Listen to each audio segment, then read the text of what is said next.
분명히 우리는 우리가 그리스도인이 된 것이 은혜로만 되어진 것임을 알아야 합니다. 하나님의 은혜로서만. 그런데 여러분은 이것을 분명히 아십니까? 이것은 전적으로 받을 만한 자격이 있어서 받은 게 아닙니다. 오직 하나님의 선하심의 결과입니다. 제가 지적했던 두 번째 전제는 사도가 부정적인 형식으로 지적한 겁니다. 그는 우리가 그리스도인이라는 사실이 어떠한 자랑할 근거도 주지 않는다. 이것이 첫 번째 전제의 부정적인 요점입니다. 첫째로 우리는 하나님의 은혜의 결과로서만 그리스도인이 되었습니다. 그러므로 우리가 두 번째 말해야 할 것은 우리가 그리스도인이라는 사실이 우리에게 어떠한 자랑거리도 제공하지 않는다 입니다. 사도는 이것을 두 진술로서 지적하고 있습니다. 첫째로 너희에게서 난 것이 아니다.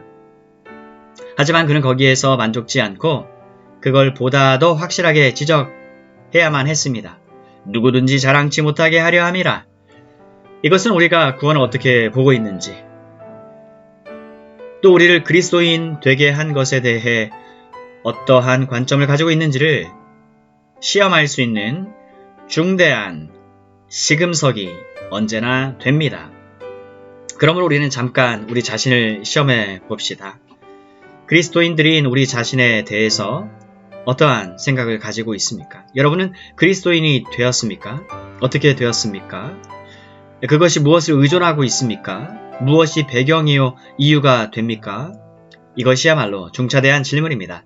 사도 바울에 의하면 이것이야말로 사화를 좌우하는 시금석입니다. 여러분이 어떻게 그리스도인이 되었는지에 대해서 여러분이 가진 그 생각이 여러분 자신을 자랑할 만한 어떠한 근거를 제공합니까? 그게 어떠한 방식으로서든지 여러분을 신뢰하도록 영향을 미칩니까? 그렇다면 이 진술에 의해서 저는 서슴없이 이렇게 말할 수 있습니다. 여러분은 그리스도인이 아닙니다.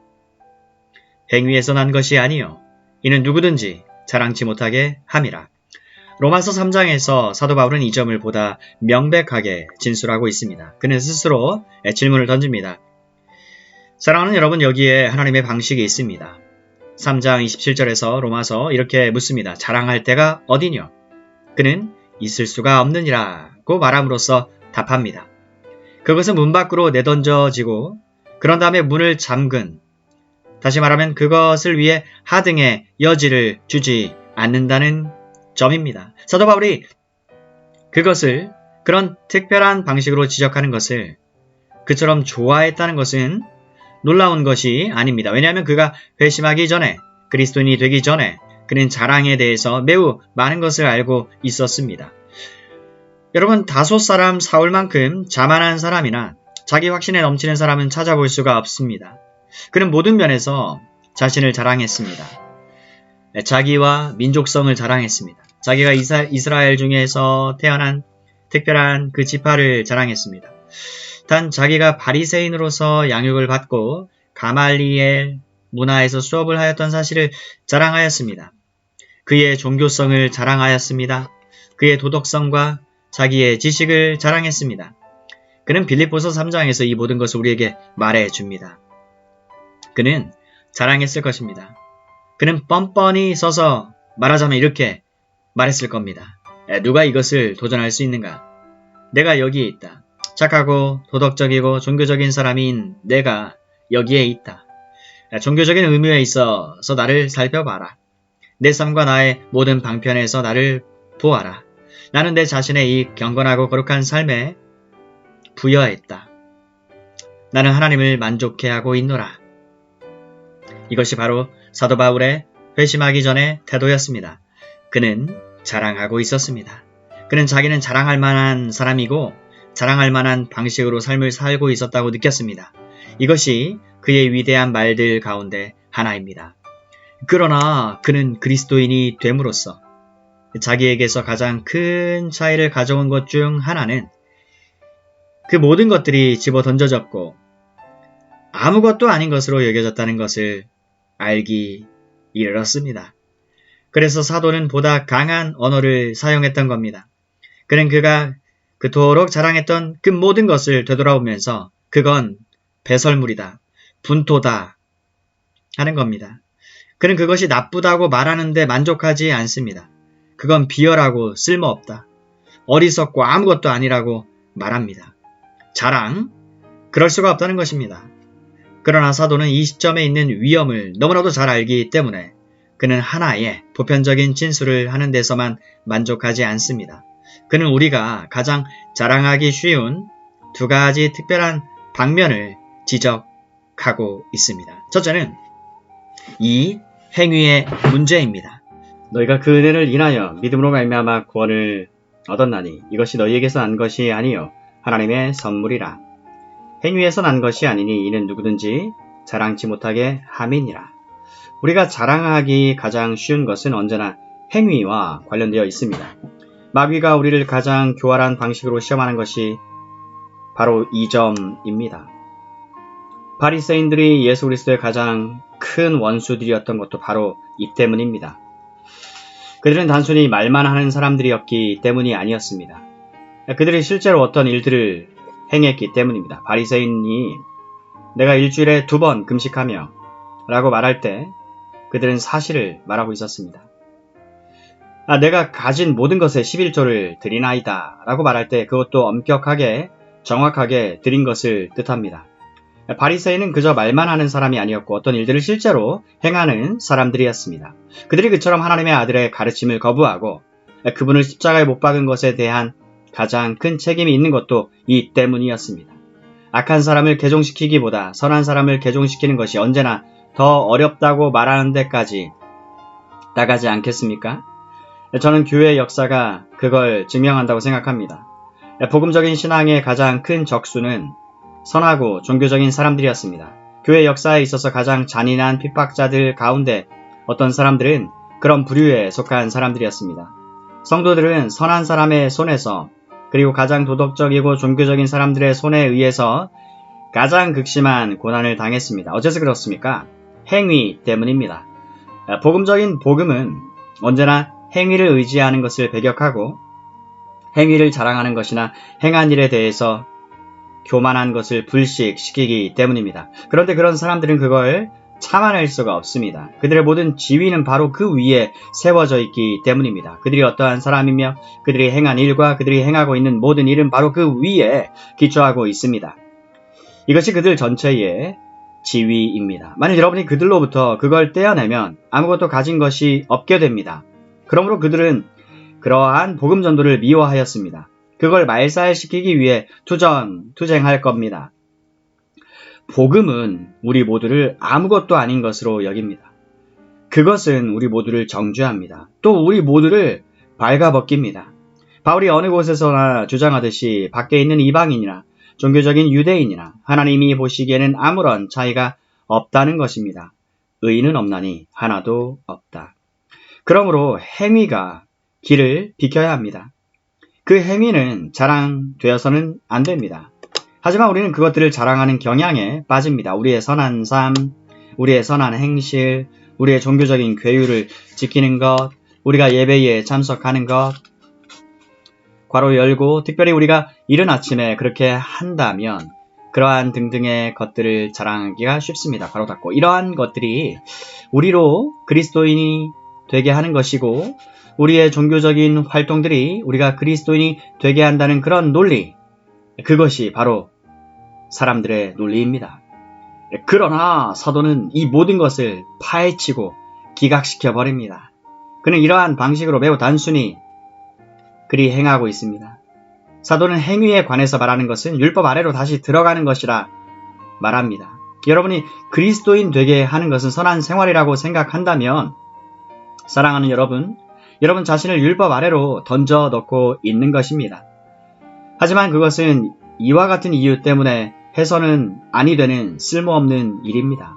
곧 만일 여러분이 율법 아래로 다시 들어간다면 여러분 자신을 정죄하고 있는 겁니다. 율법의 행위로 그의 앞에 의롭다함을 얻을 육체가 없나니 율법으로는 죄를 깨달음이라. 만일 여러분이 여러분 자신을 생활이나 어떤 행위를 통해 의롭게 하고 싶으면 여러분은 곧장 정죄를 향해서 걸어나가고 있는 겁니다. 왜냐하면 사람의 가장 훌륭한 행동이라도 하나님이 보시기에는 충분한 선이 되지 못하기 때문입니다. 율법은 모든 사람을 정죄합니다. 모든 사람이 죄를 범하였으며 하나님의 영광에 이르지 못하더니 의인은 없나니 하나도 없다. 그러하니 그렇게 어리석은 자가 되지 말라고 사도 바울은 말하고 있습니다. 은혜에서 돌리지 마시기 바랍니다. 왜냐하면 그렇게 할 때에 정죄로 되는 것이기 때문입니다. 어떤 사람의 행동도, 사람의 행동이라는 것은 어떠한 것도 하나님 앞에서 그를 의롭다고 칭할 만큼 충분하지 못할 것입니다. 그러므로 행위 아래로 다시 들어가는 것은 얼마나 어리석은 일입니까? 그러나 그뿐만이 아닙니다. 바울은 10절에서 그것은 행하는 일들을 그릇된 방식으로 돌려놓는 것이라 설명을 합니다. 그러한 사람들은 자기의 행위로 자기들 자신을 그리스도인 되게 한다고 생각을 합니다. 그래서 바울은 그것이 정확히 길을 돌려놓는 것이라고 말하는 것입니다. 우리는 그의 만드신 바라 그리스도 예수 안에서 선한 일을 위하여 지으심을 받은 자니 이 일은 하나님이 전에 예비하사 우리로 그 가운데서 행하게 하려 하심이라. 비극은 사람들이 만일 그들이 어떤 일을 하고 어떤 일들을 행하지 않으며 또 선한 생활을 하고 다른 사람들을 도와주면 그런 방식으로 자기들이 그리스도인이 될 것이라 생각하는 데에 있습니다. 그는 얼마나 눈이 멀었느냐고 말하고 있는 것입니다. 사도는. 선한 행위를 살펴보는 방식은 이러합니다. 하나님께서는 선한 행위를 하도록 하기 위해 우리로 그리스도인 되게 하신 것입니다. 다시요. 선한 행위를 하도록 하기 위해서 우리로 그리스도인 되게 하신 것입니다. 기독교로 인도하는 것은 선한 행위의 문제가 아닙니다. 오히려 기독교가 선한 행실로 인도합니다. 그 사람들이 주로 믿는 것과는 정반대입니다. 그러므로 행위를 떠벌리고 자랑해서 우리가 어떠어떠한 사람이고 또 우리가 이러이러한 일을 행하고 있기 때문에 우리는 자신을 그리스도인으로 만들고 있다고 생각하는 이러한 경향처럼 진정한 그리스도인의 지위를 완전히 충돌하는 것은 없습니다. 하나님께서는 그리스도인을 만드십니다. 그런 다음에 그들이 선한 행실을 행하게 되는 것입니다.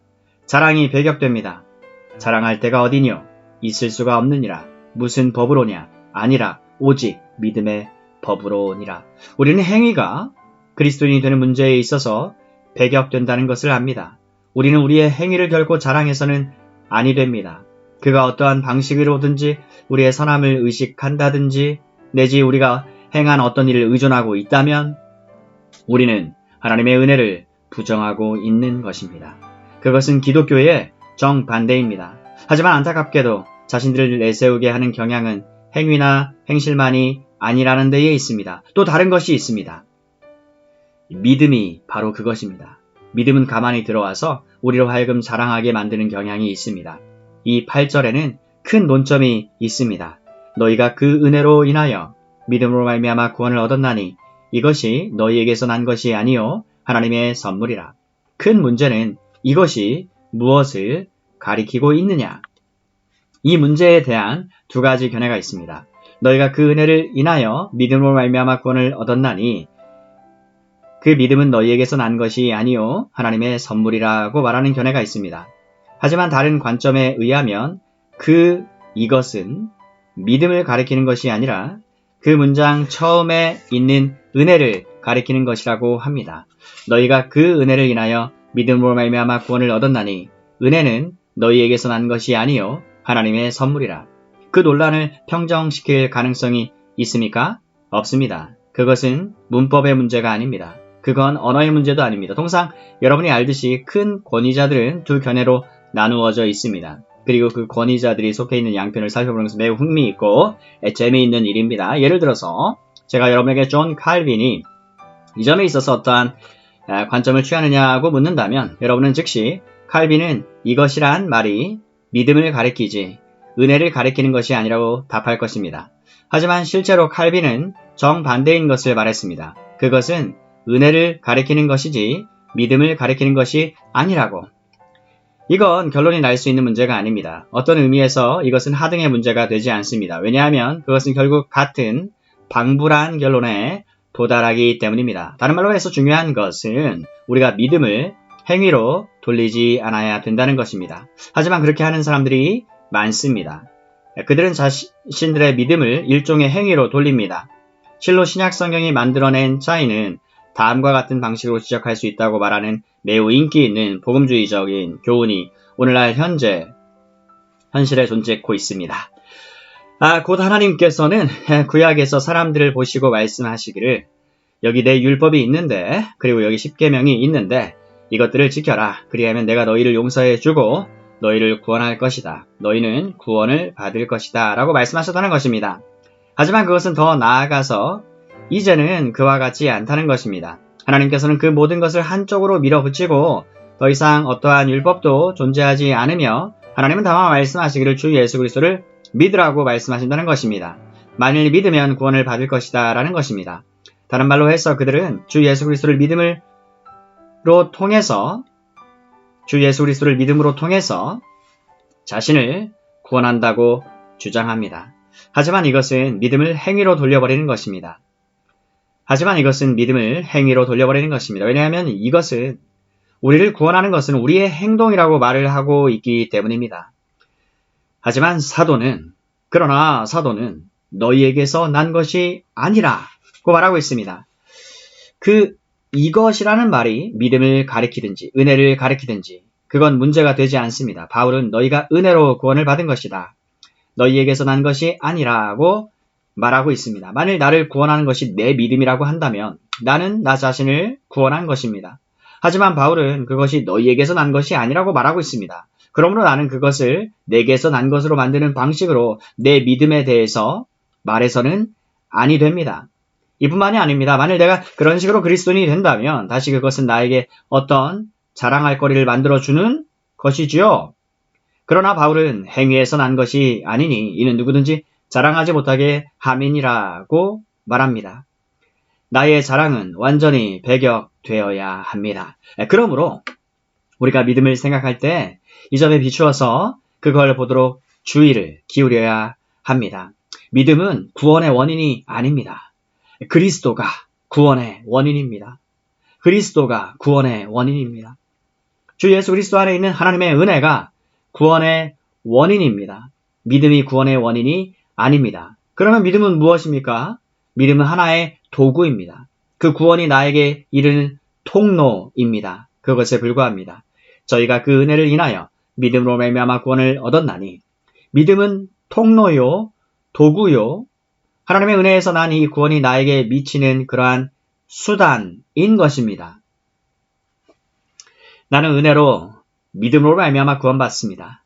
그것은 구원에 이르는 하나님의 은혜가 내 생명 속에 들어오는 데 있어 중개 역할을 하는 매개체에 불과합니다. 우리는 언제나 우리를 구원하는 것이 우리의 믿음이라 말하지 않도록 지극히 주의해야 합니다. 우리가 믿는 것이 구원하는 게 아닙니다. 믿음이 구원하지 않습니다. 그리스도께서 구원하십니다. 그리스도와 그분이 이루신 역사가 그를 구원합니다. 나의 믿음이나 신앙이나 내 이해나 내가 행하는 어떠한 것도 나를 구원하지 않습니다. 너희에게서 난 것이 아니요 자랑할 수 없느니라. 은혜로 믿음으로 말미암아. 분명히 이 에베소서 2장 처음 석절의 전체 요점은 어떠한 다른 입장도 전혀 불가능함을 보여줍니다. 특히 허물과 죄로 죽어있는 사람이 자신을 구원할 수 있겠습니까? 어떻게 그 마음의 원수요, 멀리 떨어져 있는 사람, 그리고 마음이 하나님께 대해서 원수인 사람이 어떻게 그러한 사람이 공로가 되는 어떠한 일을 행할 수 있겠습니까? 그것은 불가능합니다. 우리에게 일어난 첫 번째 일은 4절 이하 7절까지 말씀하는 바대로 우리가 살리심을 받았던 것입니다. 새 생명이 우리 속에 주입되었습니다. 그렇습니다. 생명이 없이는 아무것도 할 수 없기 때문입니다. 첫째로 죄인이 필요로 하는 것은 사랑하는 여러분, 생명입니다. 그는 생명을 요구할 수 없습니다. 그는 죽어있기 때문입니다. 하나님께서 그에게 생명을 주셨고 그가 복음을 믿음으로 생명을 가지고 있음을 증거하는 것입니다. 살리심이 첫 번째 단계입니다. 나는 살려달라고 요구를 못합니다. 만일 살려달라고 요구한다면 나는 살아날 필요가 없는 것입니다. 나는 이미 살아 있습니다. 하지만 나는 죽어 있고 원수이고 하나님께 대해서 반대의 입장에 있었고 나는 하나님을 이해하지도 못하고 미워합니다. 하지만 하나님께서는 but God 나에게 생명을 주십니다. 그는 그리스도와 함께 나를 살리셨습니다. 그러므로 자랑은 결코 들어올 수가 없습니다. 행위나 믿음조차도 자랑할 수 없습니다. 그건 배격되어야 합니다. 구원은 전적으로 하나님께로부터 오는 것입니다. 이것은 제가 다음과 같은 방식으로 요약하는 마지막 원리로 연결됩니다.